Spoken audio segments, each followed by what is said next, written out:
Oke, terima kasih.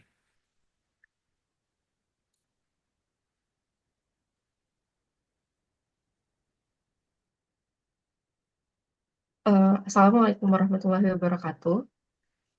Hmm, Pada kesempatan kali ini, kami dari kelompok 8 mata kuliah Manajemen Perpajakan akan melakukan review terhadap dua jurnal studi kasus penerapan tax planning. Nah, dari kelompok kami, kelompok 8 ada 7 anggota. Yang pertama, saya sendiri, Anita Kartika Putri. Yang kedua, Budi Irawan. Yang ketiga, Krisna Aji Wicaksono. Yang keempat, Muhlis Alkafi. Yang kelima, Fitri Ratna Ayu. Yang keenam, Siti Rika Mutianingsih. Dan yang ketujuh, Wulanti Auliana Lutfi. Next, kita masuk ke review pertama, yaitu jurnal pertama yang berjudul Analisa Tax Planning dengan pemilihan tarif pajak penghasilan PPh pada badan pada PT AGP. Next.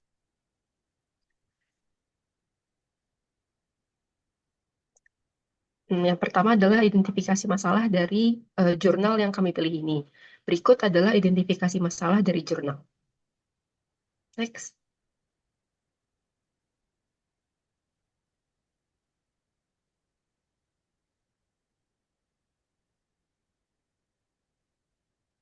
Dari jurnal yang pertama ini ada 6 identifikasi masalah yang kami temukan. Yang pertama itu pemilihan tarif. PT AGP harus memilih antara menggunakan tarif pajak insentif berdasarkan PP 23 tahun 2018 atau tarif umum berdasarkan pasal 17 Undang-Undang PPh nomor 36 tahun 2008 yang akan mempengaruhi besaran pajak yang harus dibayar. Lalu yang kedua, terkait dengan penghitungan pajak, perusahaan perlu memastikan penghitungan pajak yang benar dan sesuai dengan peraturan yang berlaku, baik menggunakan insentif pajak atau ketentuan umum. Yang ketiga, kepatuhan pajak. PT AGP harus mematuhi peraturan perpajakan yang ada agar tidak menghadapi masalah hukum atau denda. Yang keempat, keputusan ekonomi. Perusahaan perlu memilih tarif yang memberikan keuntungan finansial terbaik. Lalu yang kelima, pemahaman omset dan laba bruto. PT AGP harus memahami perbedaan antara omset dan laba bruto dalam perhitungan pajak. Dan yang terakhir adalah efektivitas insentif pajak.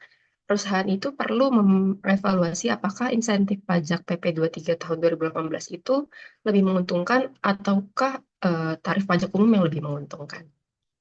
Selanjutnya akan saya serahkan ke rekan saya, Mas Krisna Aji Wicaksono.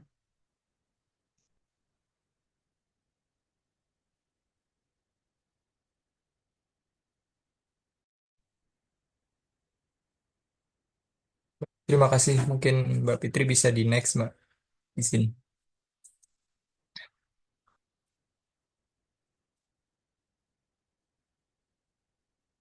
Untuk selanjutnya, saya akan coba menjelaskan terkait dengan identifikasi metodologi penelitian yang dilakukan di PT AGP. Next,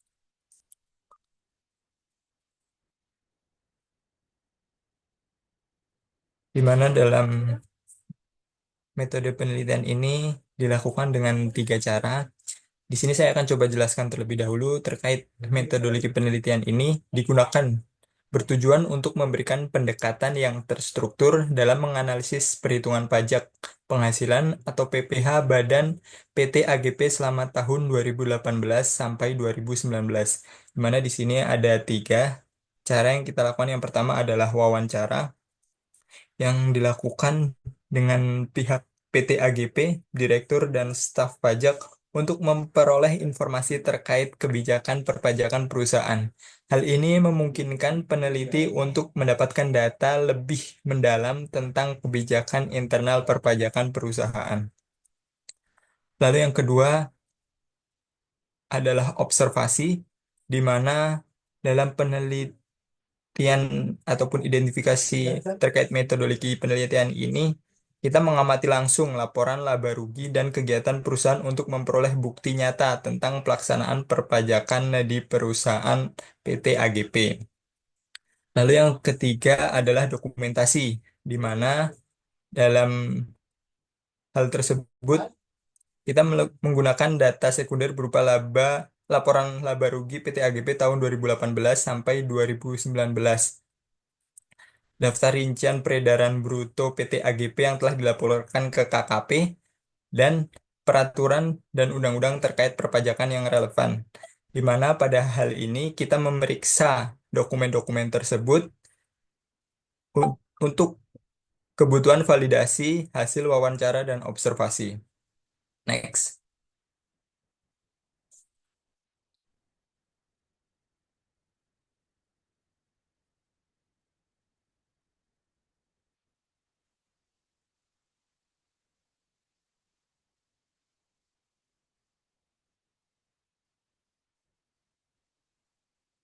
Oke, di sini mungkin saya akan sedikit menjelaskan juga terkait cara yang dilakukan. Yang pertama adalah perhitungan ulang atau rekalkulasi. Peneliti melakukan perhitungan ulang atas pajak yang telah disetorkan oleh PT AGP menggunakan tarif pajak non-intensif sesuai dengan pasal 17 nomor 36 tahun 2008. Tujuannya adalah untuk memverifikasi apakah perhitungan pajak perusahaan sudah benar dan sesuai dengan regulasi yang berlaku. Lalu yang kedua, di sini kita setelah melakukan rekalkulasi, kita juga melaksanakan konfirmasi. Setelah perhitungan, peneliti melakukan konfirmasi dengan pihak PT AGP untuk memastikan temuan dan analisis yang dilakukan sesuai dengan kebijakan dan kondisi perusahaan. Lalu yang selanjutnya adalah analisis data, di mana pengumpulan data berupa laporan laba rugi dan peredaran bruto perusahaan selama tahun 2018 sampai 2019. Lalu pada analisis data ini juga kita melakukan perbandingan tarif pajak, di mana peneliti membandingkan tarif pajak intensif Peraturan Pemerintah Nomor 23 Tahun 2018 dengan tarif pajak non-intensif, yaitu atau Pasal 17 UU Nomor 36 Tahun 2008, guna menentukan mana yang lebih optimal bagi perusahaan atau di sini adalah PT AGP. Next, untuk selanjutnya akan dijelaskan oleh rekan saya Budi Irawan. Pada Pak Budi dipersilahkan. Oke, terima kasih Pak Krisna Aji Wicaksono. Di sini saya akan menjelaskan tentang identifikasi hasil penelitian jurnal gitu ya. Nah, next.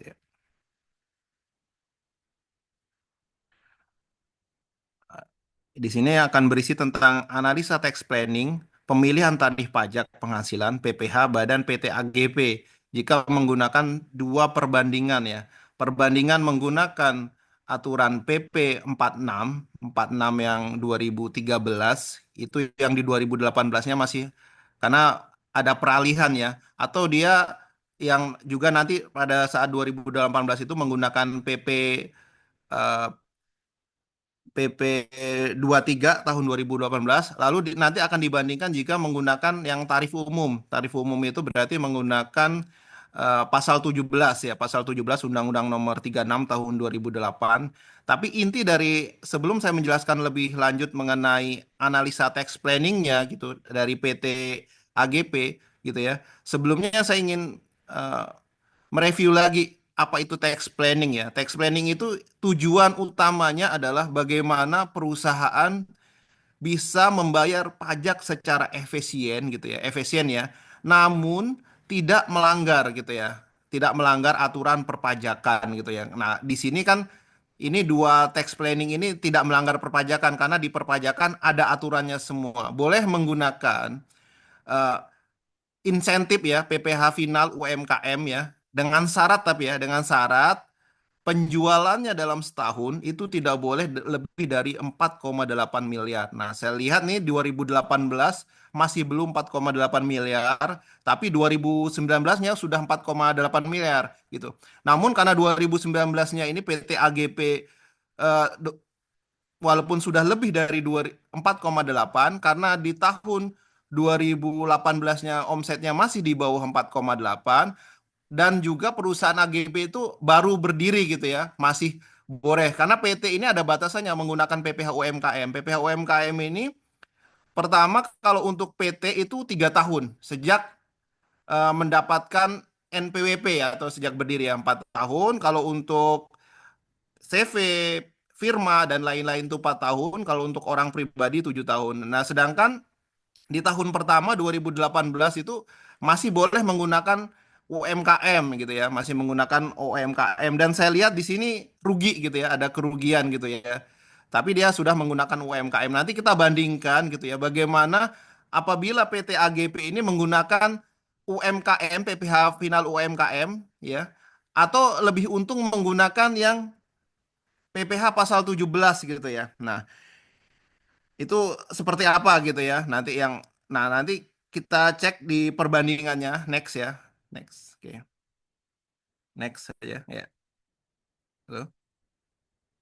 Nah, nah, ini kita cek karena tadi kita sudah jelaskan ya tentang boleh menggunakan dua metode, dan dua dua perhitungan ini diperbolehkan. Jadi boleh menggunakan tarif umum dan boleh menggunakan PPh final selama peredaran brutonya atau tarif itu tidak lebih dari 4,8. Nah, tadi dijelaskan di slide pertama, di awal-awal tadi oleh rekan saya Anita Kartika, bahwa apa itu peredaran bruto ya gitu. Sebelumnya kita harus tahu dulu peredaran bruto itu apa gitu ya. Peredaran bruto ini bukan hanya dia penghasilan yang sifatnya penghasilan usaha ya. Jadi kalau kita baca di aturannya, peredaran bruto ini adalah total semua penghasilan. Baik itu penghasilan yang sifatnya tidak final, ditambah juga dengan PPh yang sifatnya final, dan juga PPh yang sifatnya bukan objek pajak gitu ya. Jadi semua di total itu peredaran bruto gitu ya. Jadi jangan kita eh, menyatakan bahwa peredaran bruto itu hanya penghasilan yang sifatnya usaha gitu ya. Di luar usaha semua, bahkan semua penghasilan baik yang tidak final, final dan bukan objek pajak itu masuk dalam total peredaran bruto. Jika nilainya sudah di atas 4,8, maka wajib menggunakan ketentuan umum gitu ya. Jadi nanti yang 2020 PT AGP ini sudah tidak boleh lagi menggunakan UMKM gitu ya. Nah, kita lihat ini sini ya. Ini peredaran brutonya ya 2018 gitu ya. Ini baru 1,3 lah ya, 1,3 miliar, kalau lebih tepatnya 1,290, tapi kita lebih 1,3. Nah, 1,3 ini masih di bawah 4,8. Jadi 2018 ini PT AGP itu sudah harus wajib menggunakan, sudah masih boleh menggunakan PPh final UMKM. Tapi juga diperbolehkan nih kalau 2018 seandainya PT AGP seandainya ingin menggunakan yang metode umum juga sudah diperbolehkan gitu ya. Nah, di 2019 kita lihat peredaran brutonya itu 6,3 miliar ya, 6,3 miliar. Tapi kenapa 2019 masih boleh juga menggunakan UMKM 6,9 miliar? Kenapa? Karena 2018-nya itu masih di bawah 4,8. Baru nanti di 2020 sudah tidak boleh lagi menggunakan UMKM, pilihannya cuma satu, menggunakan ketentuan umum yaitu PPh pasal 17. Nah, tarif pajaknya seperti apa gitu ya? Tarif pajak yang berlaku. Nah, di 2018 ini realnya ya, real perusahaan AGB ini masih menggunakan PPh UMKM gitu ya. Di 2018 dia masih menggunakan, karena 2018 ini ada ketentuan yang berubah gitu ya di masa Juli gitu ya. Di masa Juli itu keluar yang namanya PP 23. PP 23 ini menggantikan PP 46 2013, yang di mana PP 46 2013 ini tarif UMKM-nya itu masih menggunakan 1% gitu ya. Lalu di bulan Juli itu keluar atau terbit aturan ya, PP 23 2018, yang menyatakan bahwa nilai PPh UMKM-nya itu 0,5 gitu. Jadi di 2018 masih menggunakan dua tarif gitu ya. Baru nanti berikutnya gitu ya di 2019 udah menggunakan single tarif ya, yang jadi menggunakan 0,5 semuanya gitu ya. Coba next.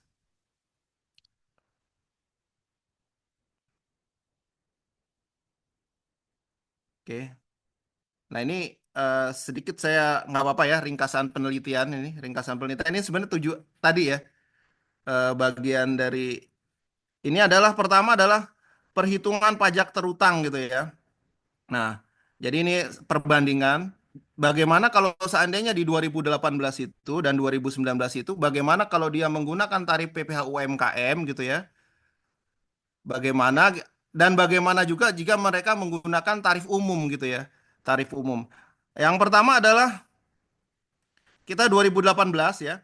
Jika menggunakan perhitungan UMKM, maka di 2018 tadi, karena kalau PPh UMKM ini tidak tidak memperhatikan perusahaannya laba atau rugi ya.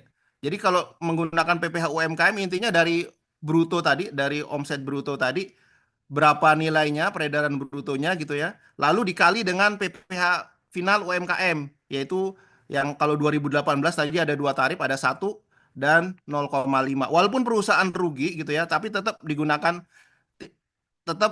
dikenakan pajak PPh UMKM itu sebesar 10 juta gitu ya. Bandingkan kalau mereka di 2018 gitu ya, sama-sama 2018 gitu, eh, PT AGP ini sebenarnya seandainya dia menggunakan perhitungan yang PPh umum ya, yang pasal 17, maka karena rugi, maka perusahaan tersebut tidak membayar pajak gitu ya, karena rugi. Bahkan kerugian itu masih bisa dikompensasi ke masa berikutnya gitu ya, sampai 5 tahun ya. Tapi dengan catatan ya, karena kalau seandainya kita melakukan kerugian, itu otomatis langsung adanya pemeriksaan gitu ya.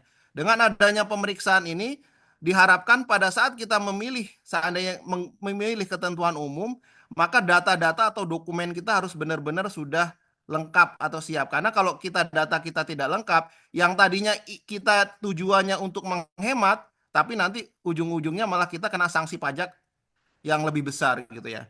Nah, jadi kalau seandainya di 2018 kalau dia menggunakan UMKM dia masih bayar 10 juta, tapi kalau dia menggunakan PPh yang umum karena dia rugi maka tidak membayar, bahkan dia mendapat kompensasi.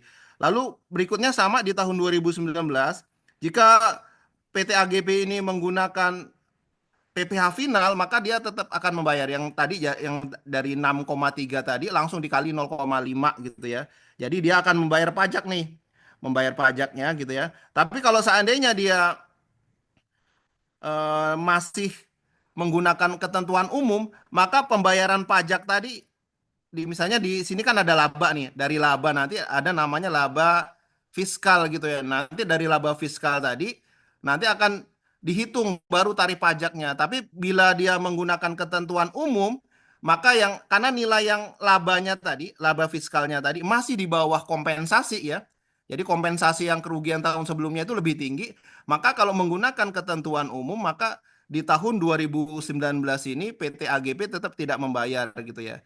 Nah, tapi sekali lagi ingat ya, walaupun terlihat menguntungkan gitu ya menggunakan ketentuan umum dengan di 2019 atau 2018 itu, kalau dia menggunakan ketentuan umum tapi nilainya angkanya nol gitu ya, tidak membayar pajak, sedangkan jika dia memilih PPh UMKM maka harus membayar pajak, tapi harus dicek lagi karena intinya pada pajak ini apabila ada kerugian gitu ya, apalagi ada tadi mungkin kompensasi tadi, itu nanti potensi pemeriksaannya ada gitu. Jadi data-data harus lengkap.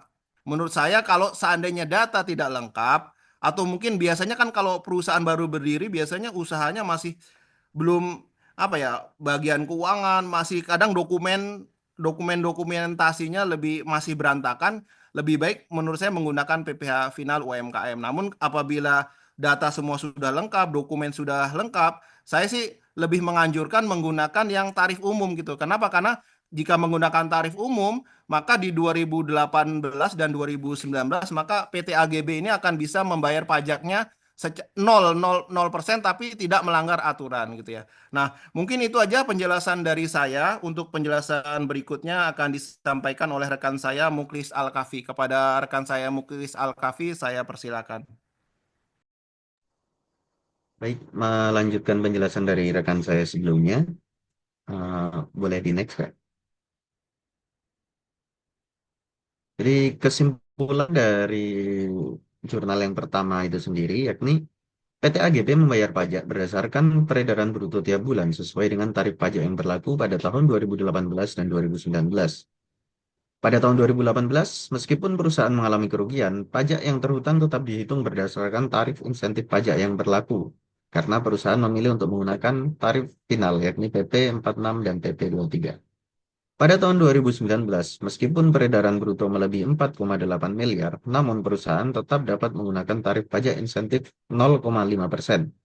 Dan perusahaan tetap membayar pajak final sebesar Rp31.705.366 serta juga tidak dapat menggunakan kompensasi kerugian dari tahun 2018.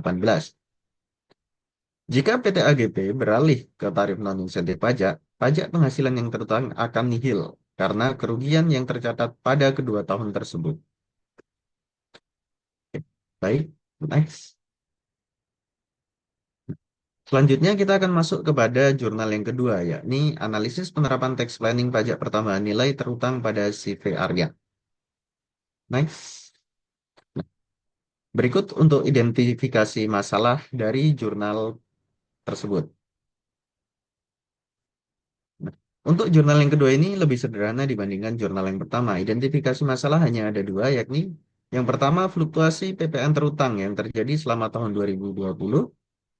Dan yang nomor dua, yakni strategi tax planning perusahaan yang belum cukup optimal dalam mengurangi beban PPN yang terutang. Baik, selanjutnya akan dilanjutkan oleh rekan saya, Fitri Ratna Ayu. Baik, terima kasih. Selanjutnya ada identifikasi metodologi penelitian.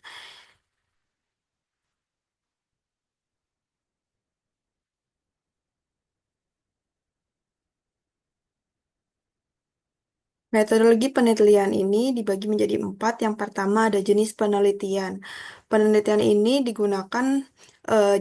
menggunakan jenis penelitian deskriptif dengan menggunakan pendekatan kuantitatif. Yang kedua ada lokasi dan waktu penelitian.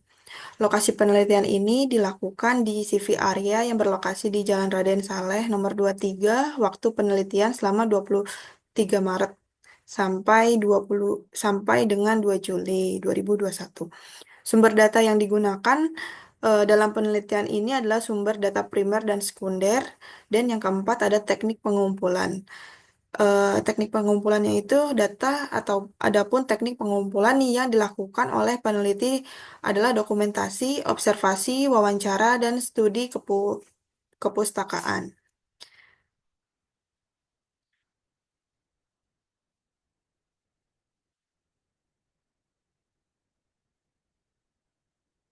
Di sini ada teknik analisis dalam penelitian. Yang pertama, mengumpulkan data-data dokumen yang terkait dengan perusahaan seperti data penjualan, data pembelian, serta dokumen-dokumen yang berkaitan dengan PPN. Yang kedua, menganalisis data perencanaan PPN yang diterapkan oleh perusahaan. Yang ketiga, menganalisis faktor-faktor apa saja yang menyebabkan PPN terhutang perusahaan tidak merata setiap bulannya pada tahun 2020. Yang keempat, ada menganalisis strategi tax planning yang tepat agar efisiensi PPN dapat terrealisasi. Yang kelima, membandingkan jumlah pajak pertambahan nilai terhutang sebelum dan sesudah dilakukannya tax planning. Dan yang terakhir, kita menarik kesimpulan. Selanjutnya akan dijelaskan oleh Mbak Siti. Silakan, Mbak.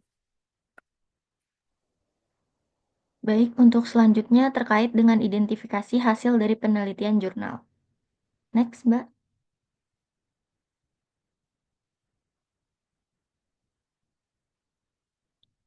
Yang pertama adalah faktor penyebab fluktuasi PPN terutang. Faktor ini diantaranya adalah yang pertama yaitu belum optimalnya pengkreditan pajak masukan. Banyak transaksi pembelian dilakukan dengan pihak yang bukan pengusaha kena pajak atau non-PKP, sehingga pajak masukan tidak dapat dikreditkan. Kemudian yang kedua adalah penundaan kredit pajak masukan. Pengelolaan kredit pajak masukan dilakukan secara tidak merata, mengakibatkan beban pajak yang besar pada bulan tertentu. Kemudian yang ketiga adalah pandemi COVID-19. Penurunan omset akibat pandemi menyebabkan keterbatasan likuiditas, memaksa perusahaan menunda pembayaran pajak yang berdampak pada sanksi administratif. Selanjutnya,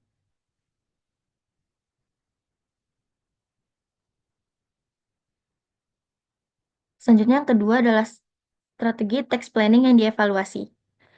Penundaan pengkreditan pajak masukan dilakukan untuk meratakan beban pajak terutang setiap bulan. Namun, strategi ini belum optimal karena tidak mengurangi jumlah pajak secara keseluruhan. Contohnya, pada Januari, pajak masukan sebesar Rp8.560.230.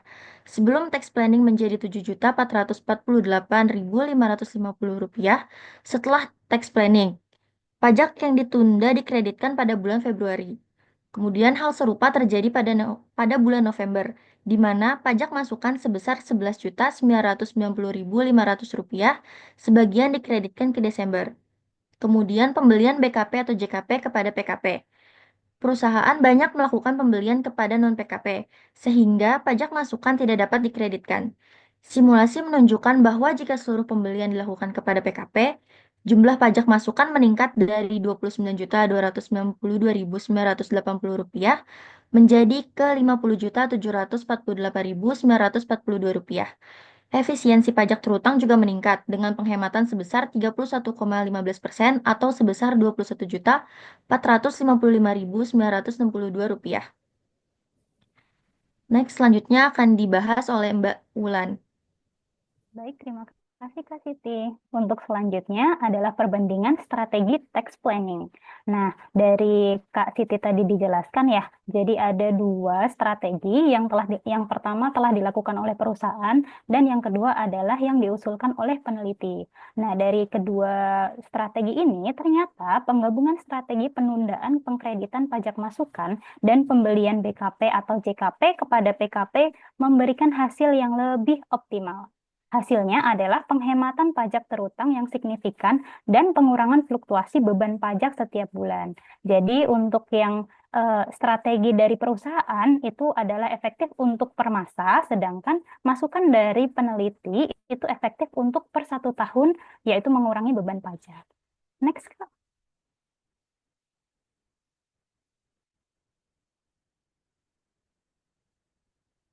Kesimpulan yang dapat diambil oleh peneliti yaitu yang pertama, fluktuasi PPN terutang disebabkan oleh belum optimalnya pengelolaan pajak masukan dan pembelian dari non-PKP. Lalu, strategi pembelian BKP atau JKP dari PKP lebih efektif dalam mencapai efisiensi pajak dibandingkan penundaan pengkreditan pajak masukan.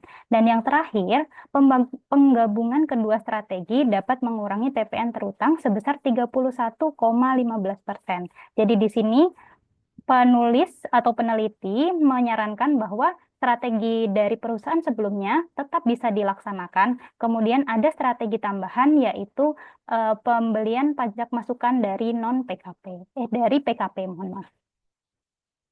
Next. Sampai di sini presentasi dari kelompok 8. Izin menutup dengan pantun ya. Boleh caknya teman-teman. Pergi ke Bekasi mencari Kak Fitri. Ternyata